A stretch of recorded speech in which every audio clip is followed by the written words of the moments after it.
Hello and welcome to the second session of the Constitution Unit's 2025 Summer Conference.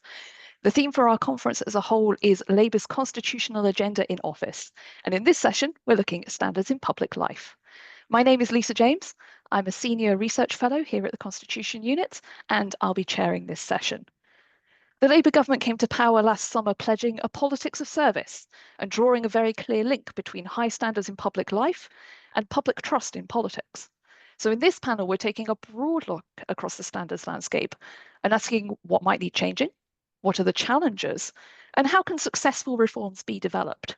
And to explore these questions, I'm joined by a fantastic panel. So here with me are Professor Gillian Peele, a member of the Committee on Standards in Public Life, CSPL, a former member of the House of Lords Appointments Commission, and an Emeritus Associate Professor of Politics at Oxford.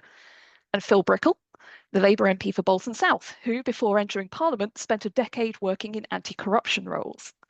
And we'll also be hearing from Jeremy Wright, Conservative MP for Kenilworth and Southam, whose extensive frontbench experience includes time as Attorney General and Secretary of State for Digital, Culture, Media and Sport. Jeremy hoped to join us in person, but unexpectedly he has to be in the chamber at this time, so he's kindly recorded his remarks for us instead. So each of our three speakers is going to make opening remarks of around 5 minutes or so, and after that we'll have some discussion as the panel. And then we'll open the floor to your questions. So if you have a question that you'd like to put to the panel, please write it into the Q&A function, and my colleague Tom Fleming, who's here on screen, will select a broad range of questions and read them out. If you'd like to put a question anonymously, you can do that when you submit it.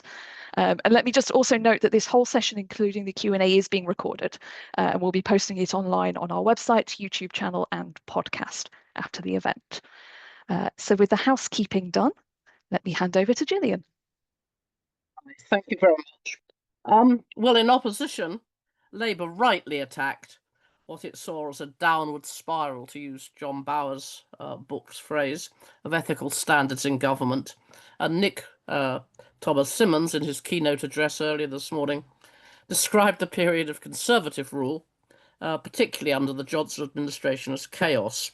So it's not surprising that Labour attacked this issue, and in its manifesto it promised radical changes in the landscape, in the rules, and most importantly, I think, and this is something we may want to take up later, the culture of public service, or the lack of it under the Conservative government as it saw it, and the importance of trying to put in place a culture which put the public interest above party interest. Now today, almost a year later, I think there's a sense of disappointment about how little has changed, and concern that this apparently high-profile item on Labour's agenda has slipped in its priorities. Peter Riddle, for example, in one of the Constitution blogs, has talked about disappointment and a lost opportunity.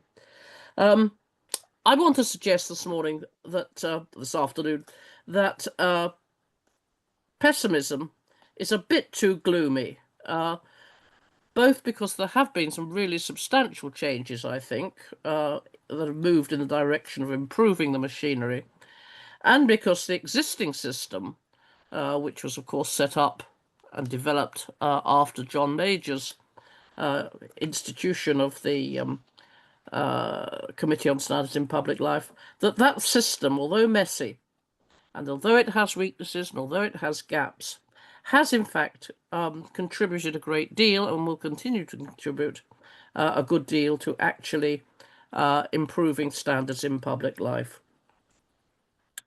I think the important thing, which I'm sure Jeremy and Phil will want to bring out, is that one of the problems that comes out in relation to standards rules, ethical rules, is trying to make sure that there is buy-in from those who have to work the system for any changes, and that the rule changes, new machinery, goes with the grain of traditional constitutional practice.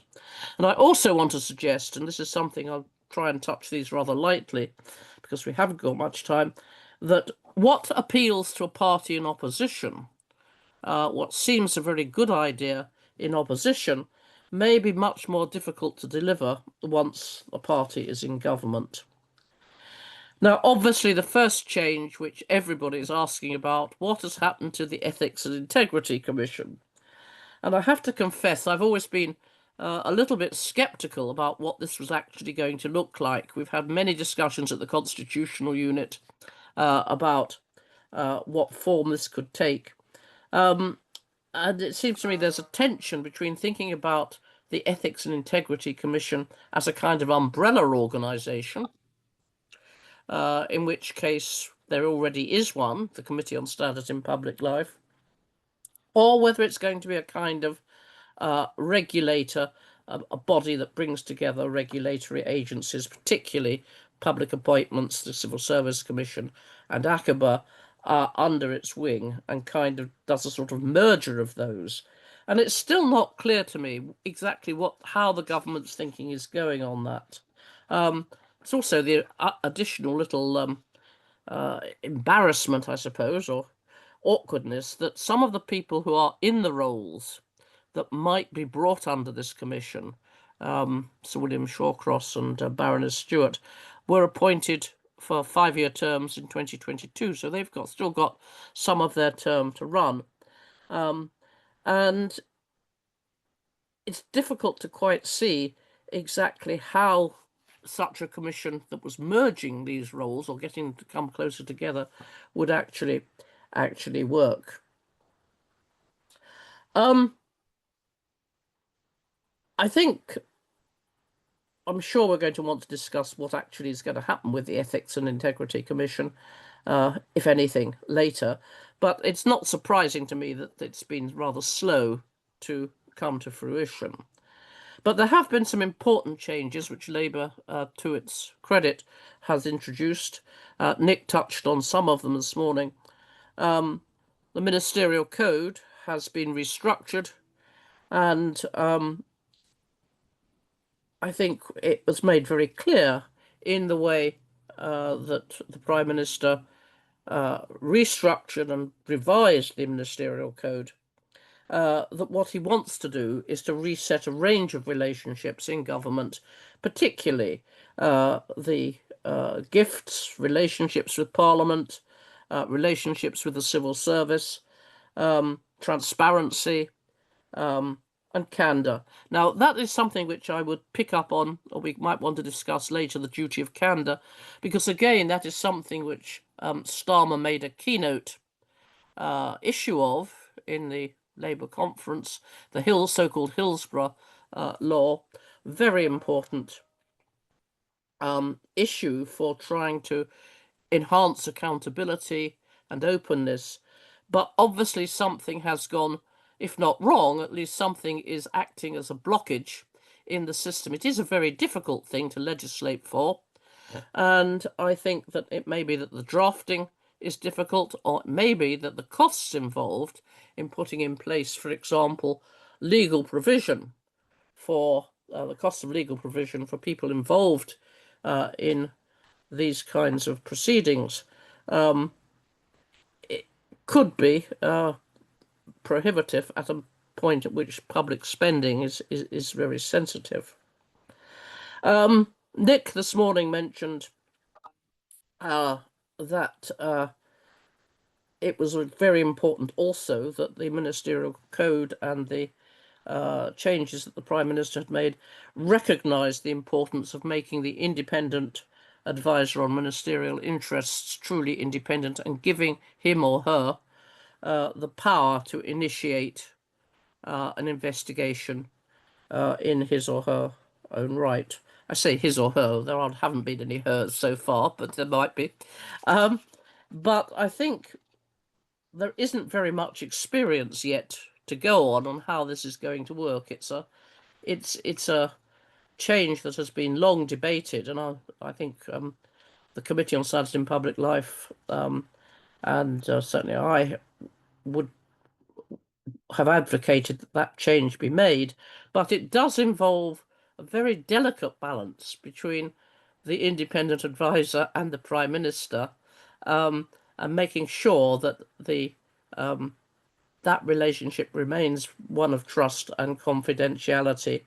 And also, of course, it cannot be the case that the independent advisor impinges on the final role or final say of the Prime Minister in the decision about what to do about, for example, a minister who has breached the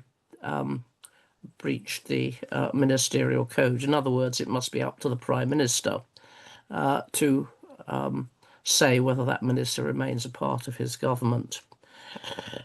There are still gaps, very major gaps.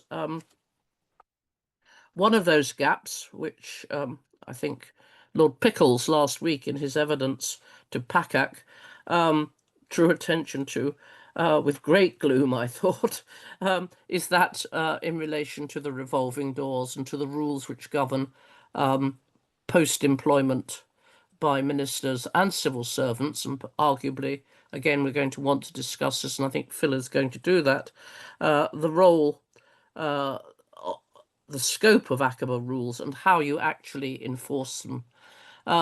This is something which, again, has been debated for a very long time. It sounds quite easy to say, let's have sanctions, whether they be docking salary or whether they docking pension or making it more difficult to receive an honour, but actually implementing those sanctions is difficult. Just a couple of other points. I think as far as Parliament itself is concerned, well, we talked a little bit about the House of Lords this morning, and I think that there is a very strong argument for strengthening the powers of HOLAC, particularly in relation to appointments which look as though they are going to bring the House into disrepute. As far as Parliament itself is concerned, there is the big issue of the extent to which MPs want to allow themselves to have outside interests and second jobs, and how you calibrate, how you enforce rules which say when something is acceptable, when something is not acceptable. And again, there's a real tension here, I think, between MPs rightly wanting some kind of clarity about whether something which they want to do is or is inside the bounds of reasonableness, and the notion that MPs, the most important thing for an MP in these kinds of decisions is his or her own conscience or feeling about what is and is not acceptable. So there is a real, and not wanting to have a range of really minute rules saying, you know, an extra day a week is unacceptable, half a day is possibly acceptable. I think there is a tension there about where we go from here, and I think that that is something to be resolved later. I'm very aware of time, and what I've tried to do, just very briefly, is to say that I think legislating for standards issues, particularly in complex areas like business appointments, is very difficult. The drafting is difficult. It's proved to be very difficult, I think, in relation to a duty of candour. But I think it's probably, although we're discussing high levels of constitutional principle, there is another area where I think a lot of standards interest can be explored usefully, and that is the area, the wider areas of the state where, for example, we want to emphasize best practice, we want to emphasize whistleblowers, we want to try and stop scandals such as Grenfell or the infected blood scandal from happening at all, and trying to ensure that those who have a role in public life actually take the responsibility seriously for thinking about when they should actually draw attention to something going wrong. And obviously the Committee on Standards in Public Life has published recently 2 reports which go to exactly that issue, best practice and more recently warning signs.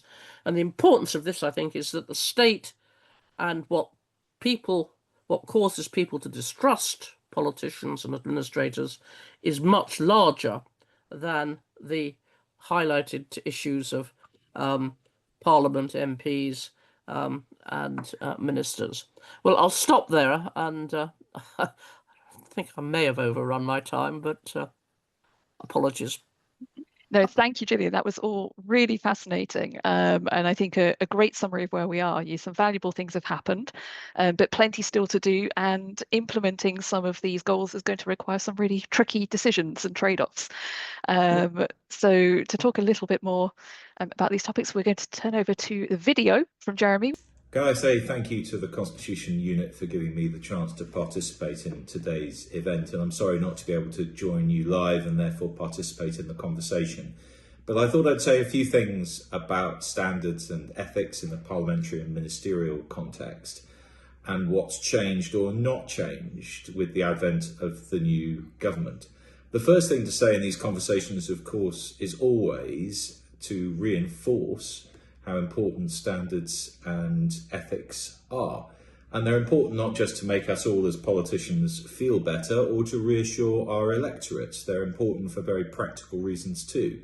They're important because we need to establish stability in the minds not just of people in this country, but people overseas also, so that they continue to invest in the UK, continue to regard our court system as of the highest standards, and continue to regard our political system as of the highest standards. That's what enables them to have confidence in the UK. That applies, as I say, not just to economic investment, which improves our economy, but it also improves our capacity to do good around the world, to be more efficacious in our foreign policy, because people take the power of our example more seriously. So standards and ethics matter. They also matter because domestically, you need to be able to persuade your population to do as you ask them to. And we had a good example of that during the COVID pandemic, where it was important that politicians were able to say to the public, I need you to do the following, and the public were prepared to do that. Now that requires a belief in the public that politicians are complying with high standards. And we also had an example, did we not, of what happens when the public suspect that you are not, as politicians, complying with the rules that you've set for everyone else to follow. And we don't yet know what damage that has done to future compliance with the instructions that governments may give. I think it would be a brave politician who would suggest that this was the last time that the public will be asked to stay at home or do something else that they may not particularly wish to by their governments. So the capacity of governments to be efficacious, to be effective, to be believed and accepted when they ask the public to do difficult things is also something that is affected by the public's view of whether high ethical standards are or are not complied with. So that's why standards matter. And then let me talk a little bit about what I think is required in order to maintain high standards. I think two things are required: the right instincts and the right infrastructure. And by instincts, I mean, do you as a politician, particularly a leading politician, think that it matters that you do the right things, that you comply with high ethical and behavioural standards? And the good news here is that I think that the current Prime Minister, Keir Starmer, and indeed Nick Thomas-Symonds, who has direct responsibility and from whom you've also heard in this process, I think they do have the right instincts. I trust their instincts as individual politicians. But I don't think it would be right to rely on those instincts, which is why infrastructure matters, why having the correct structures around politicians to make sure that they do keep to those high standards are so vital. And when you look at Parliament, the complicating feature is that when it comes to the holding to high standards, you need sanctions, and the higher of those sanctions on the scale include the denial of access to Parliament. They include restrictions on the ability of a Member of Parliament to do his or her job. And the difficulty there, of course, is that the job that a Member of Parliament does is done on behalf of tens of thousands of constituents. They are given democratic legitimacy by their election, and then they are expected to go to Parliament and do with that democratic legitimacy the things that they believe to be right. Denying them the opportunity to do that doesn't just affect them as individual professionals, it affects the interests of their constituents as well. And that's why, in the end, I think those sanctions have to be applied by Parliament as a whole, because only Parliament as a whole has the democratic legitimacy to deny a specific member of Parliament their own democratic legitimacy and ability to do their job on behalf of their constituents. So there's a delicate and sometimes uncomfortable balance to be struck between the independence of the Parliamentary Commissioner of Standards, who investigates what may have gone wrong, and the imposition of sanctions as a result of judgments reached by the Parliamentary Commissioner and others. And that imposition of sanctions in the end, I think, has to be done by Parliament itself. So that makes Parliament an odd beast, it is in many ways, but it's specifically in relation to the imposition of standards and sanctions for breach of standards. Then finally, let me move on to ministers, because it's in ministerial standards that some of the greatest concern lies. Ministers have huge authority, and it's important that we can all be confident that they hold themselves to the highest possible standards. The ministerial code drawn up by every individual Prime Minister sets out what the Prime Minister's expectations are, and there is an independent advisor on ministerial interests appointed by each Prime Minister to ensure that those standards are adhered to and advise the Prime Minister whether they are or are not, and even what sanctions might be applied. And again, this contradiction, I think, between the requirement for independence on the one hand and the recognition of democratic legitimacy on the other creates problems.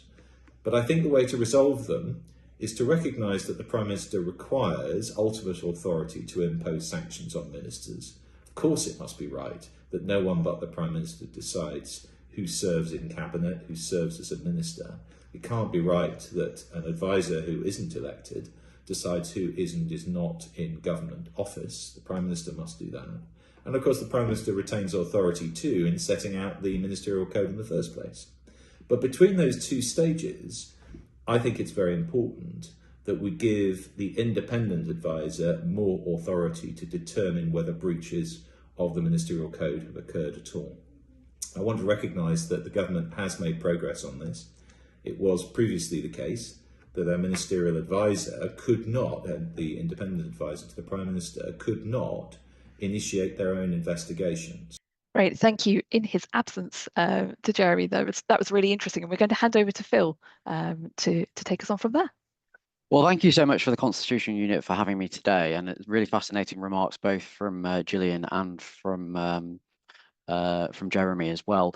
I come at this with a slightly unusual background in that I used to work in the private sector tackling bribery and corruption as a financial crime compliance officer, and most of my career before coming to Parliament was implementing what are called adequate procedures under the UK Bribery Act at multiple FTSE 100 companies, both in the UK and abroad. So in the spirit of cross-party working from the comments we've just had, that was Labour legislation passed in 2010, but which was implemented by the coalition government under the direction of Ken Clarke. And that's equipped me quite well, I think, to discuss some of the topics that I think we'll get into the weeds on today around gifts and entertainment, conflicts of interest, identifying emerging risks. And I'm very much an active member of the all-party parliamentary group on anti-corruption and responsible tax to this effect in the chamber. Now, I know that colleagues on this conference today will be very familiar with the Nolan principles, but I tend to look at some of the risks through the 6 principles that are in the Bribery Act guidance instituted back in 2010. I'm just going to speak to them very briefly, which are, I think, very helpful to reflect on as we go through today's discussion. The first one being a requirement to have proportionate procedures that are documented, understood, and are properly implemented.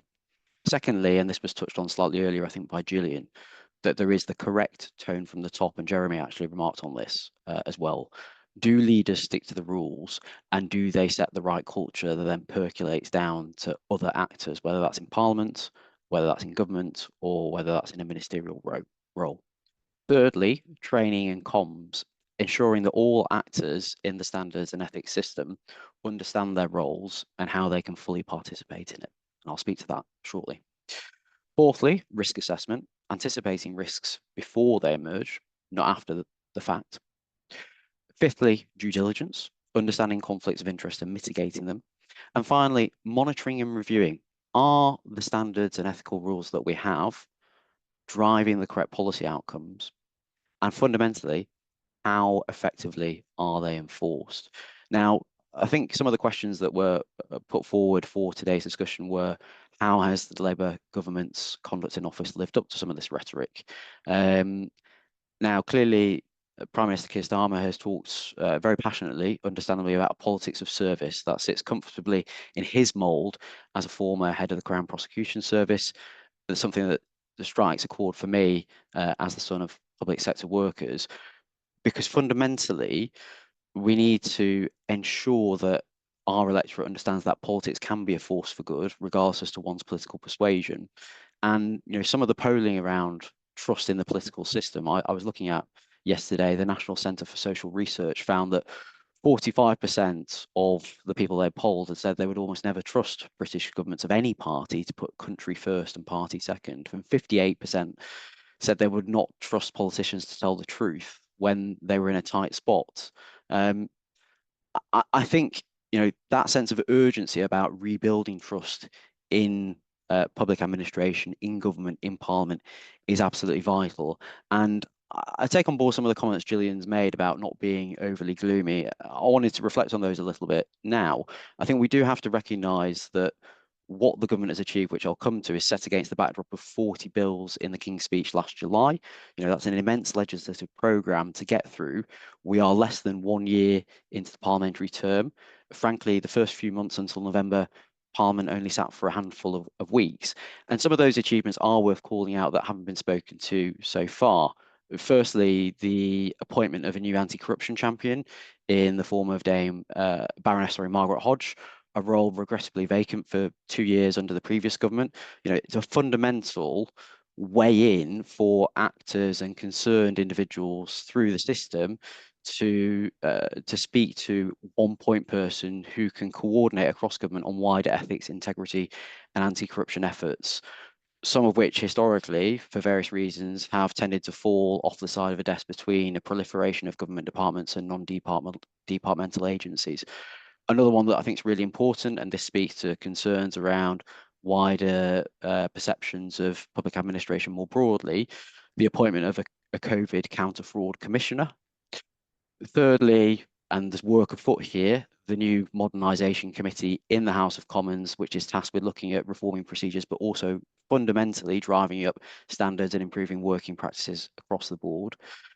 Also, new rules about requiring the monthly reporting of ministerial gifts and hospitality, which was previously mandated on a quarterly basis, with now an update to the ministerial code requiring ministers to maintain public confidence in standards.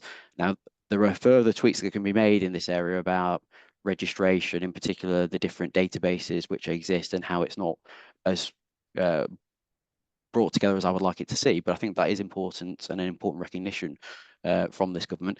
And then finally, work ongoing in the Home Office on a broader anti-corruption strategy, which I expect will include wider contents on standards in public life, which again is being coordinated by Margaret Hodge.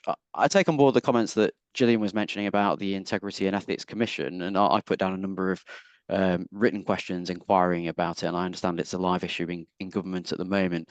Certainly what I would say is, as a new MP, the patchwork quilt, if you like, of different standards organisations covering government, Parliament, the civil service is overwhelming as a new member of Parliament. I sat down a couple of months ago with a lay member of the Standards Committee to look at a schematic diagram of how they interrelate to one another. And it's extremely difficult to understand as a new member coming in, especially for new members without any compliance or ethics expertise. And to some extent, it also, I think, inhibits members of Parliament, the uncertainty inhibits members of Parliament around carrying out their role to their full potential, because it can create somewhat of a chilling effect, which I've actually come across in Parliament when speaking to colleagues, not knowing what is permissible, not wanting to fall foul of the rules, and not knowing which standards or ethics regulator to go to in the first instance. I agree with those remarks about ACOBA, the Advisory Committee on Business Appointments. My personal view is that ACOBA needs to be put on a statutory footing, that it needs to be given real teeth in the form of enforcement powers. My personal view is those need to be some sort of financial sanction where individuals are going through the revolving door and taking roles in the private sector that may lean on their expertise gained in government or elsewhere in the civil service. I've read some of outgoing ECOBA Chair Eric Pickles' remarks, particularly in relation to sort of middle-ranking civil servants who are leaving the public sector and the risk that that causes, because it's not just around ministerial, former ministerial role holders or parliamentarians. I think it's important to also recognise some of the work that the government has done, in particular on an immediate ban on MPs around paid advisory and consultancy roles, which took effect relatively quickly in July of last year and then through into the autumn. My personal view is that there does need to be a definitive quantum on time and or income by which it can be adjudicated as to whether or not a parliamentarian is spending enough time in Parliament or spending too much time on second jobs, because I think otherwise you enter a very grey area. Notwithstanding that, my personal view is that there ought to be permissible time for people to maintain professional registrations, and that we can arrive at a system which accommodates both of those inherent tensions. And I think there is further work that I very much welcome, would welcome from the government, in particular manifesto commitments around mandatory participation requirements in the upper chamber and strengthening the circumstances by which disgraced members can be removed. We've had primary legislation in removing the hereditary peers from the upper chamber that's working its way through the Lords at the moment, but I do want the government to move quickly, hopefully in the next session, to fulfil those other manifesto pledges that were made last year and was the platform that I stood on. There are a whole host of modernisation committee recommendations that I also made. There's 10 of them. I won't go into all of them right here, right now, and we might be able to go into some of those in detail during the Q&A.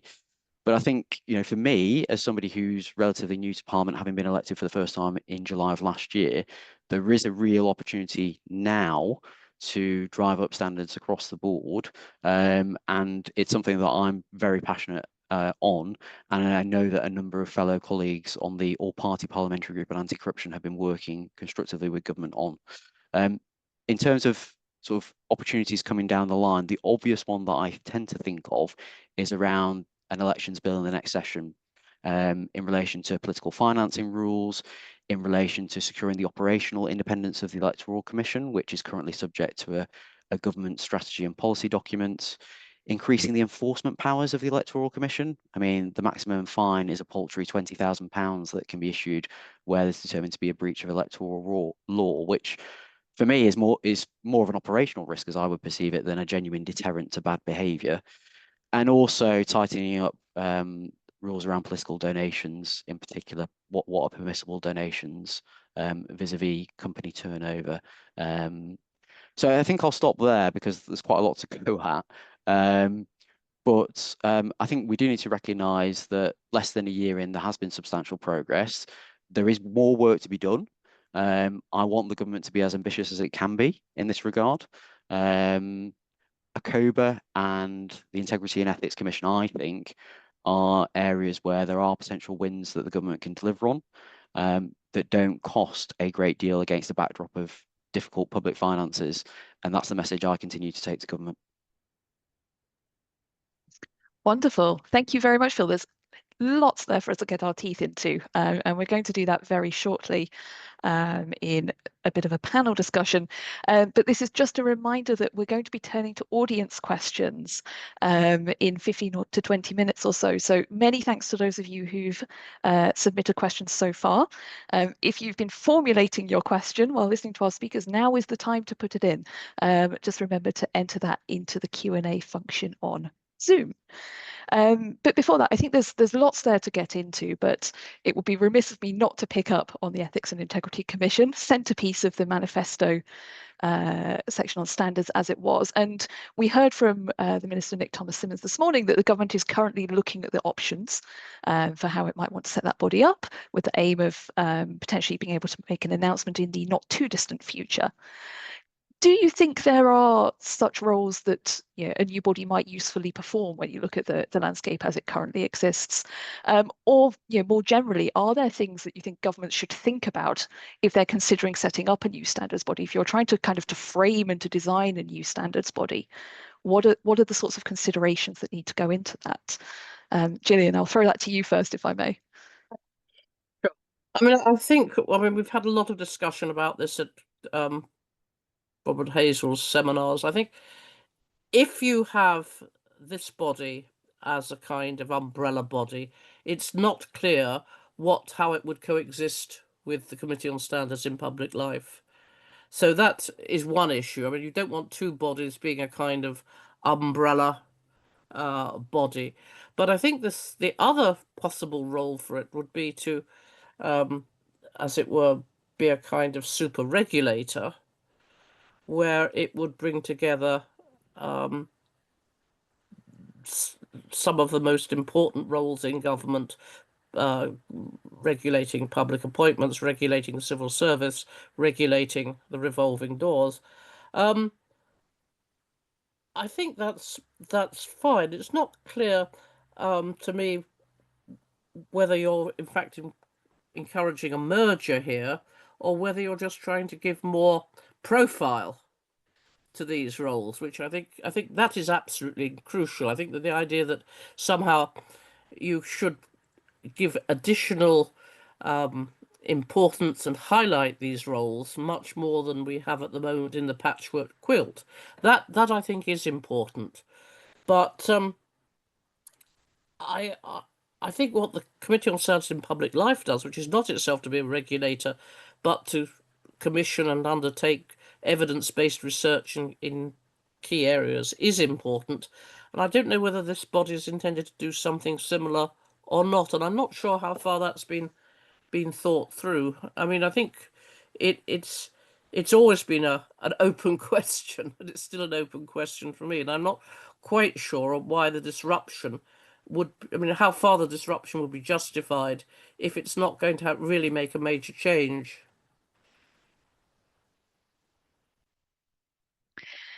And Phil, as someone who, as you say, has come in and had to get to grips quite quickly with quite a complicated patchwork of standards bodies, what's your view on this question? I think there's Is an that to me? opportunity. No, to Phil. I think Phil. there's an opportunity, as Gillian mentioned, about prominence, increasing prominence of the various standards bodies that could be done via an umbrella organisation.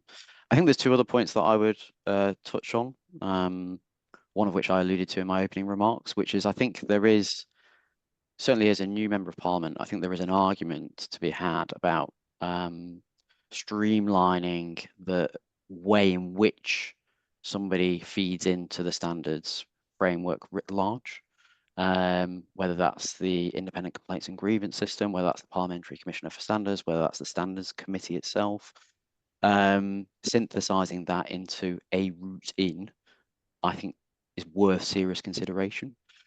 And the third point I would make, which I think is particularly prevalent, and I reflect on my own personal experience having carried out this kind of role, is an ability to drive greater proactive training and awareness raising about the risks as they may materialise, including one of the recommendations that I made into the Modernisation Committee around mandatory ethics and anti-corruption training for MPs and their staff.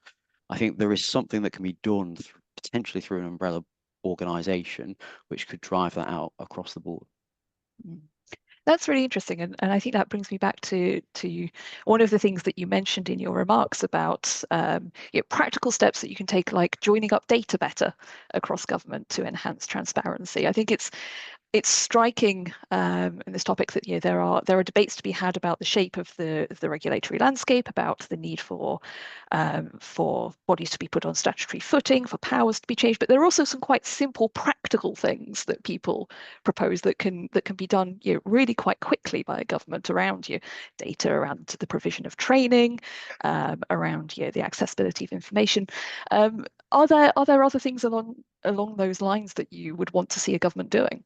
Well, I think on data, the clear one is the mention that I made earlier about changing the ministerial gifts and hospitality reporting requirement from quarterly to monthly.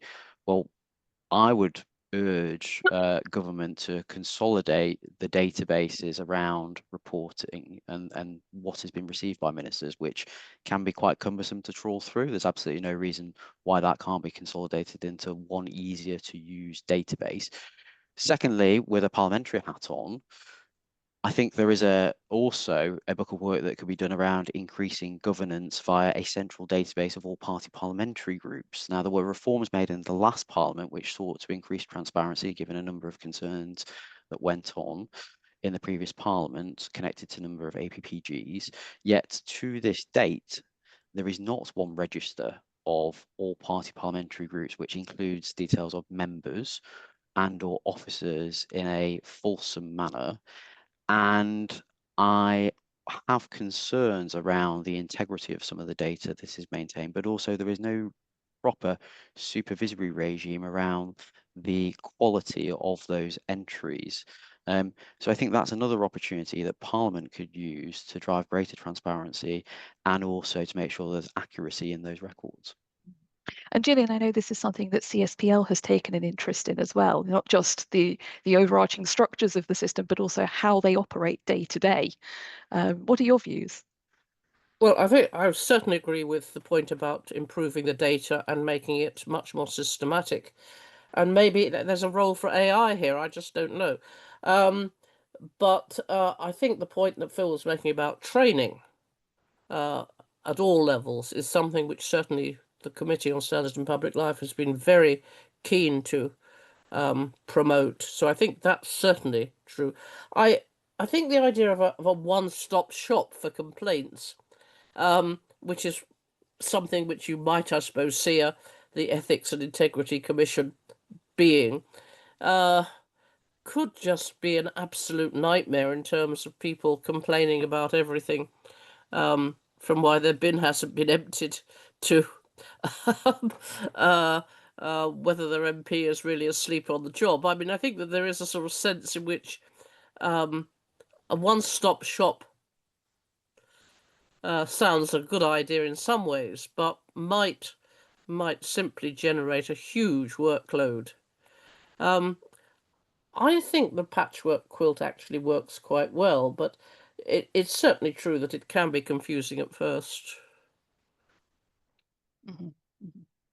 And one of the things that you touched on in your remarks was the tension that I think exists in regulation, across all sorts of different sectors, between how far you pursue a sort of a rules-based versus a principles-based approach, if you like. How detailed do the rules need to be? The more detail, arguably, the easier they are to follow, but the more prone to loopholes, to going out of date, and perhaps less good at communicating the reasoning behind them. The more principles-based, the arguably more difficult they are for people to apply, and well-meaning people might either misapply them or experience a type of chilling effect that Phil referred to. How can we try and strike the right balance between between producing regulation for the political arena that is precise enough to be followed, but maintains that sort of overall focus on the principles that have to be maintained and helps to build the right culture? Well, that's very difficult. I mean, that's what's come up in the relation to the Standards Committee inquiry at the moment, and the extent to which we should have clearer rules for MPs about what they can and cannot do in terms of outside jobs and additional work. And I suppose the thing is that with a principles-based system, what you want to try and do is to get the people, particularly in relation to MPs, to be self-regulating, to understand what the principles mean, and to understand the principle and apply the principle themselves to what choices they make, perhaps after discussion with the Public Standards Commissioner.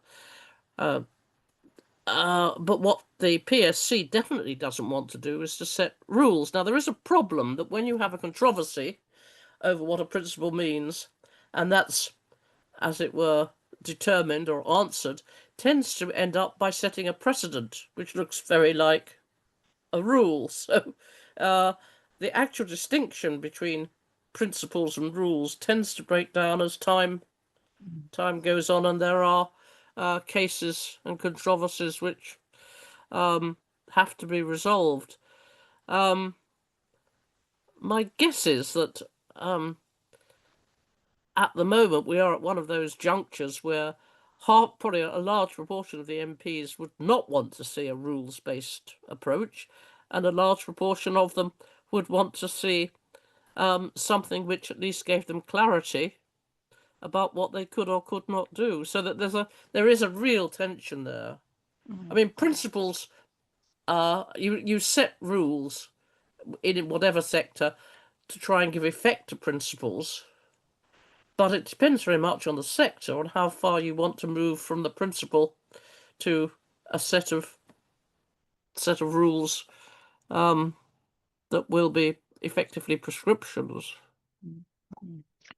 And Phil, I know this is something that financial services has grappled with over the years as well.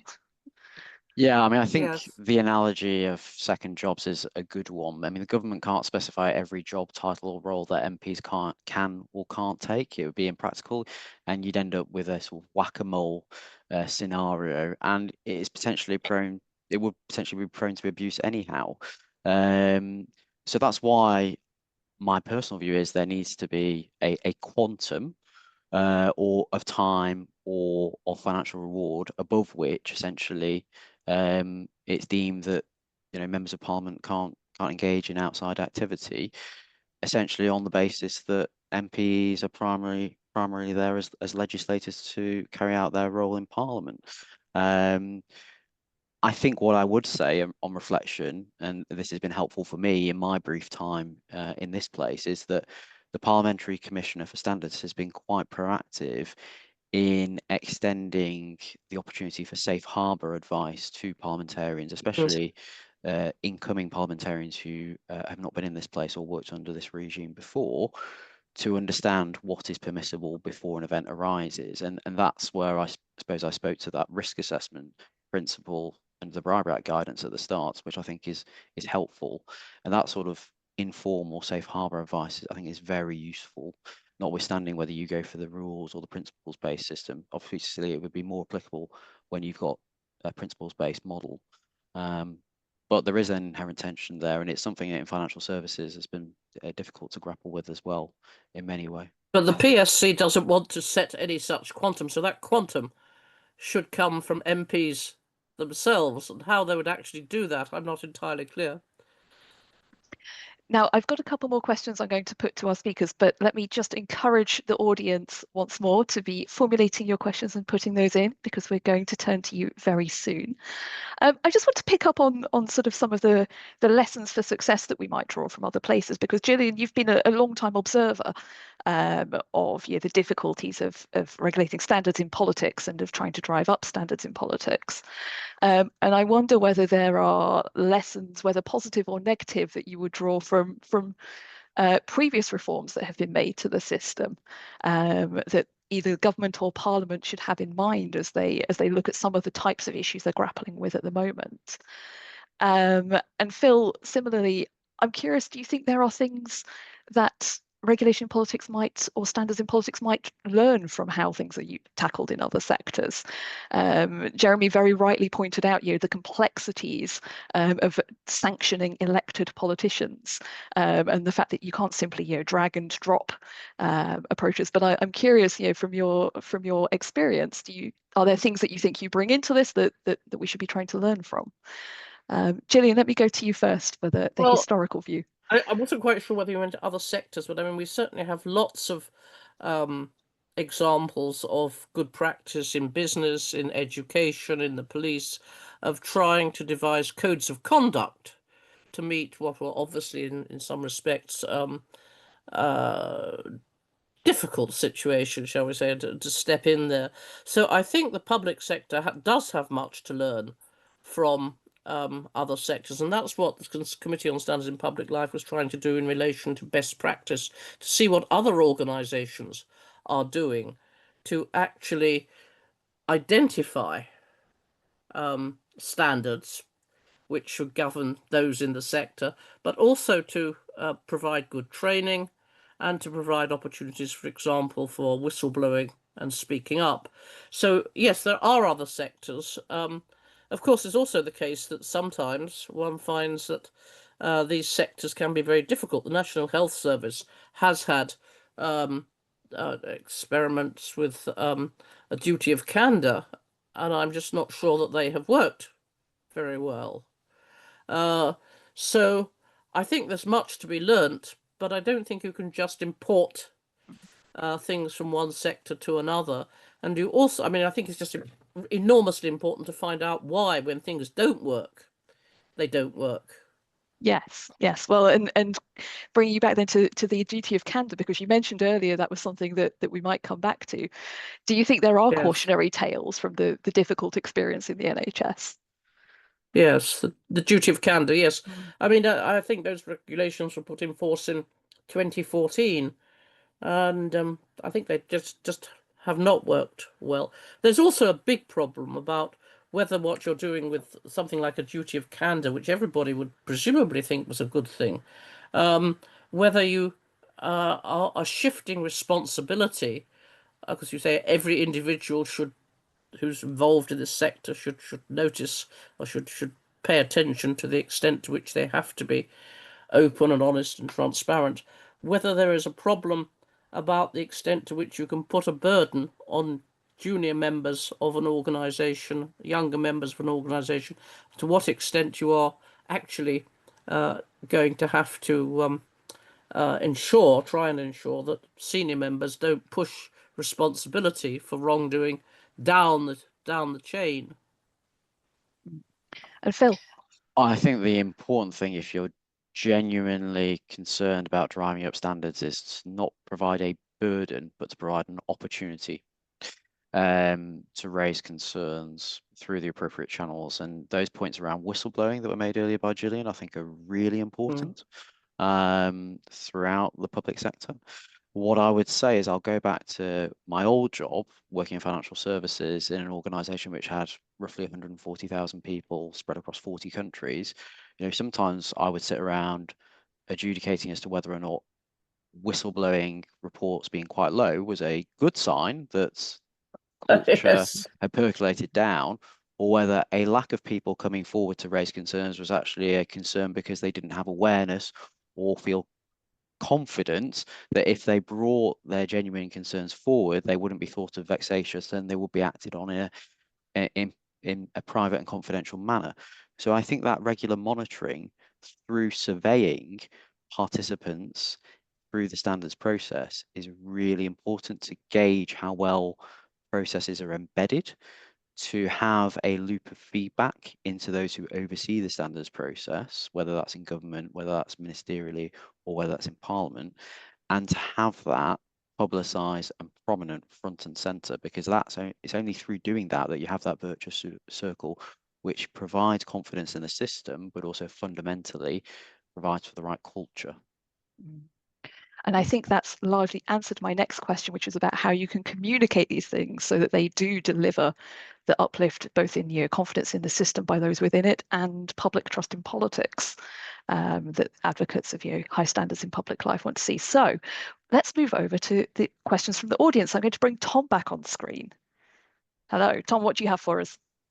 Okay, thanks, Lisa. So the first set of 3 questions are all about the ministerial code in different ways. So Kevin Armstrong asks, despite being asked to do so, the Prime Minister has not corrected inadvertent errors given to Parliament at the earliest opportunity, as required by his ministerial code. And Kevin provided a few examples from the organisation Full Fact, which led him to ask, what else can we or the wider public do to secure corrections in such circumstances? An anonymous attendee asked a very similar question about the ability to enforce ministers' requirement to make major policy announcements in Parliament, something that's been exercising the Speaker rather a lot recently. And then a third question, which I think connects those and is again from an anonymous attendee, is whether the ministerial code covers too broad and diverse a range of topics to be an effective basis for enforcing standards across all of them.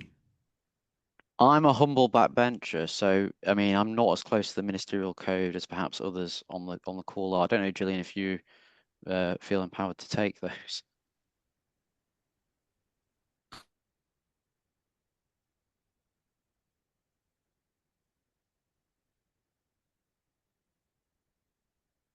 Well, the ministerial code does cover a lot, but I think the important thing in this revision is that it has put centre stage the Nolan principles, the principles in public life. But it also covers a lot of sort of procedural things.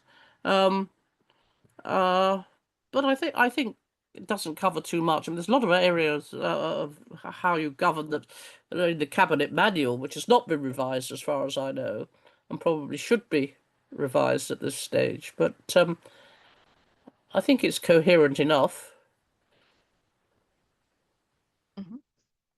All right, shall I go straight to another round of Okay, questions Tom, let's then? go straight into the We'll next park the round. ministerial code there. So the first question in this round we've got from Stephen Gosling, who says, professional standards in real life are largely maintained through judgment against job descriptions. Can standards in elected public life ever be consequential, let alone comprehensible, without meaningful job descriptions for MPs, peers, councillors, and so on? John Cummings asks a question about the House of Lords and asks, when so many of those in the Lords were major donors to one party or another, how can we prevent, quote, cronyism being built into the system? Does this not, at a minimum, require an end to the system of appointment? And then a last question, which is from Tom Brake. He notes that the previous government plans to report on ministerial meetings with outside organisations on a monthly basis. Tom Brake understands that those plans have been abandoned and reporting will remain quarterly. He suggests that this hinders transparency and that knowing promptly which organisations ministers have met is essential, and he asks what the panel think about that issue. Okay, so we have job descriptions for MPs, the age-old question, tightening up appointments to the House of Lords, and the virtues of monthly versus quarterly reporting. Gillian, let me throw those to you first. Yeah, I mean, very quickly, I think giving a job description of what MPs do is almost, it's not going to be impossible, but it will get a rather large number of answers, and I think it's seen as a really important principle that MPs should describe for themselves, should define for themselves how they allocate what role they see as taking priority. I agree absolutely about donors and the House of Lords and appointments, and I think there, I've always thought that there should be a very strong rule that HOLAC should have the power to reject someone who they think has been appointed only because they have made a political donation. Now, I don't have any objection to people who have other claims to fame making political donations, but I think where it's quite clear that what's actually triggered the appointment, the House of Lords Appointments Commission should have the power to reject that. And What was the when you final say, question? well, let me just pick up on that, because when you say that that HOLAC should have the power to reject, it sounds as though you're suggesting also that rejection should be binding upon a prime minister rather Yes. than simply advisory as it is at the Yes. moment. Yes. Yeah. And the final one is I- about the merits of monthly and quarterly reporting, which you. Oh, yes. Well, I think the more frequent the reporting, the better, and the more that would just be my. I mean, you can't really. I mean, if timeliness is absolutely essential to keeping in touch with what's going on. So, yes. Yeah, fantastic. Phil, you may want to come in on that one, and any of the others. On the first question about job descriptions, I don't think they're necessary to have effective enforcement around standards and ethics in public life. Again, go back to my old job. It wouldn't be a case that we would enforce disciplinary action against somebody based on their job description. We would look at a firm's code of conduct, at their financial crime policy, as to whether there were breaches of principles and standards, and it will be exactly the same for the regulator overseeing financial services firms. So I'm not quite sure I agree with the tenet that you have to have a job description to have adequate and effective standards enforcement.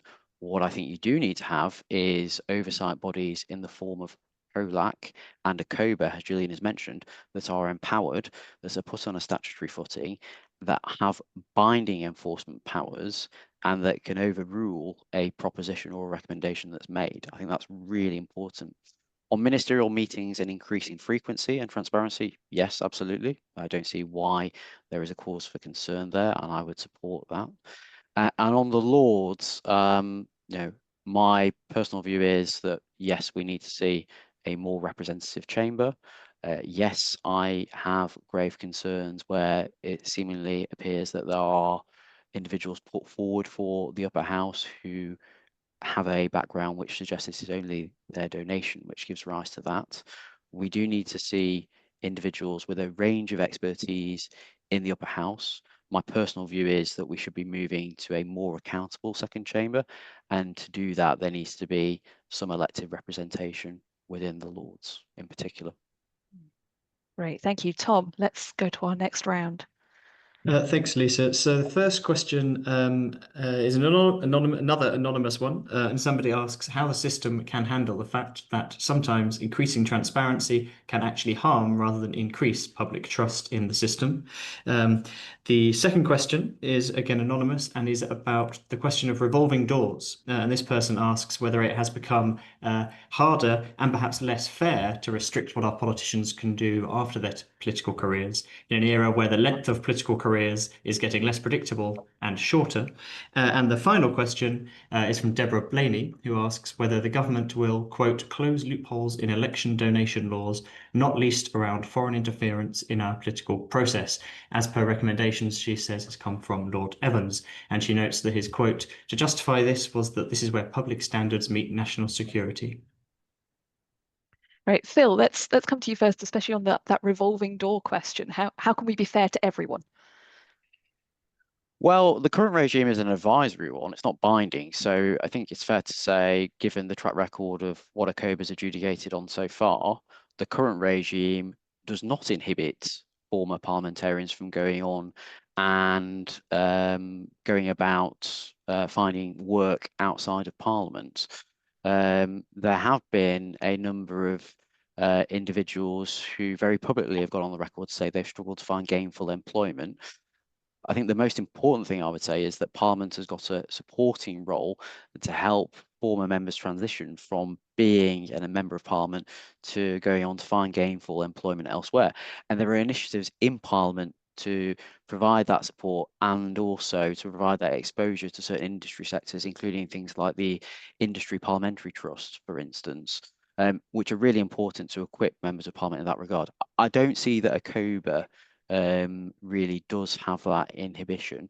I take on board the comments around members of Parliament potentially being in this place for shorter duration, and there may be more churn. We saw a remarkable amount of churn last year, but I'm not quite sure I take that on. I didn't quite catch the first question, sorry, what that was about. I think the first question was about transparency and whether how the system could handle the fact that possibly providing greater transparency around the conduct of people within the system might harm public trust rather than increasing it if it sort of shines light on previously dusty corners of the system. It's not the transparency fundamentally that undermines confidence in the standards or ethics system or in the operation of government bureaucracy or administration or politics. It's the behaviour of the individuals onto whom the light is shone.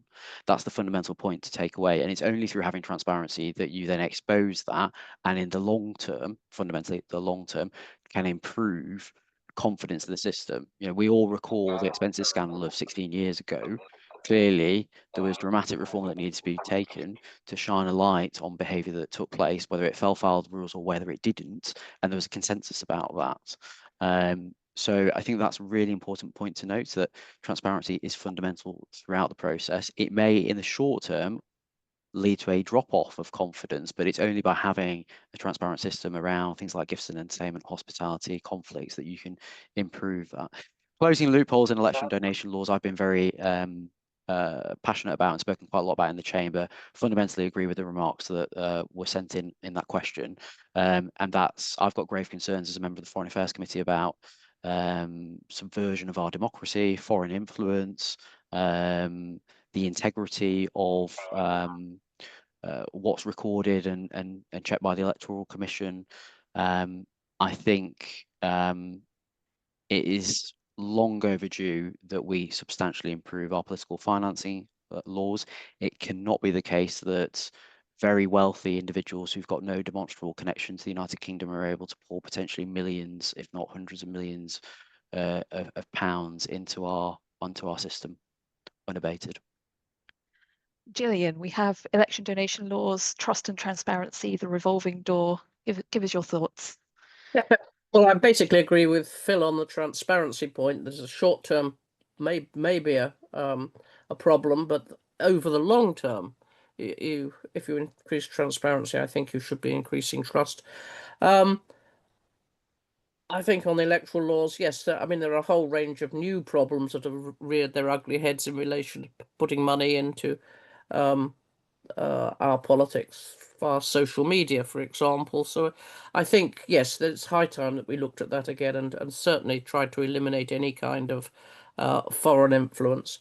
On the revolving doors, I think, I mean, what I understood Phil to be saying is that not sure that this is something that ACABA can by itself do. I mean, there are two things. One is sort of senior civil servants and ministers, but then there's a whole raft of people in slightly lower positions who are not, I think, properly covered. So I think we obviously do need some regulation of that. I think it's an issue that needs to be just kept under very careful review. And obviously there is always a balance to be struck between stopping people earning money when they've, say, lost their seat as an MP, or they need to find another job, and also the very real point that sometimes there is a lot to be gained from sharing expertise between the private and the public sector. But I think the system needs to be tighter, and it needs to probably look at a larger range of appointments. Great, thank you. Tom, do you have one or two final questions for us? Absolutely. Maybe I'll say three, and then perhaps the panelists can sort of just pick out those on which they particularly want to make a contribution. So Lucy Evans asks whether the existing standards bodies of various kinds have enough resources to do their job effectively. Rick Gale asks, is there some reason why second jobs, I presume in the context particularly of MPs, cannot simply be disallowed, with those wishing to be granted exception to the rule being required to make a formal application? And then an anonymous attendee asks whether it is the numbers that are appointed to the House of Lords, as well as the quality of the people appointed to the House of Lords, which may carry reputational risks for the process. Fantastic. So resourcing of the standards bodies, a presumptive ban except by exception on second jobs, and the numbers of Lords appointments. Gillian, do you want to go first? Well, yes, on resources, I mean, I think that it depends what job you expect the regulator to do. My own experience of just two regulated, well, the CSPL is not a regulatory body, but that committee plus HOLAC, is that they had a superb secretariat, and that the amount of resources that they had was appropriate. Now, if you were to extend the role of ACABA, then you obviously would need more resources. So it depends very much on both on the body itself and on the job. I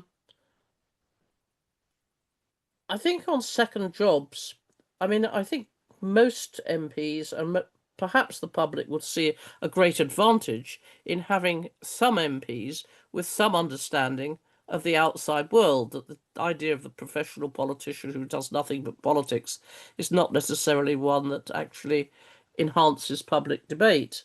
But again, you've got to be very careful about how many second jobs and what degree of demands they put on the primary role of an MP. In terms of numbers of the House of Lords, yes, the House is too big. Everybody agrees that. But is there an ideal size? I don't think so. I mean, what you basically want to do is to start really, I think, making the retirement age bite, although it probably eliminates some people with a great deal of expertise. And generally, my memory is that the numbers of appointees when they came down from the prime ministers, the political lists when they came down, were not that great. But obviously, it was more what they were being put in the Lords as a reward for that was the problem, not the numbers. Bringing us I back mean, to... there is a problem. There is a problem there in the sense that the other sort of appointments that were made that HOLAC is responsible for, which were the so-called people's peers, where we tried to get people who got something to contribute to the Lords. That there you would have a wonderfully diverse range of perhaps, let's say you identify 5 or 6 people, but you would know that the Prime Minister would say, well, we're not going to take more than 3 of those because of numbers. So I think there is a sense in which, if your concern is the quality of contribution to the Lords, you probably want to increase the number of crossbench peers by those who have applied and been interviewed by the committee, and you probably want to be very careful about the scrutiny you give to political appointees. Bringing us back again to the powers of HOLAC. Yes. Phil, give us your final thoughts on this topic before we close. Number of Lords appointments, I think there's been far too many over the last couple of years. We've seen that with successive resignation honours. The chamber is far too large. I would cut it by half. I would professionalise it more in terms of, there are a lot of peers who don't have staff. There was a manifesto commitment which I hope the government will deliver on in fairly short order about a mandatory participation requirement. And if peers are not in attendance, that effectively they get booted out of the upper chamber. It seems to me incongruous that we have a revising upper chamber that's got more members than the Commons does, and that to me is not sustainable in any way, shape or form. And it's also crucially, as Gillian said, about the calibre of the individuals that are put in to the upper chamber. They need to bring real world expertise to bear in the chamber on a frequent basis, is my personal view.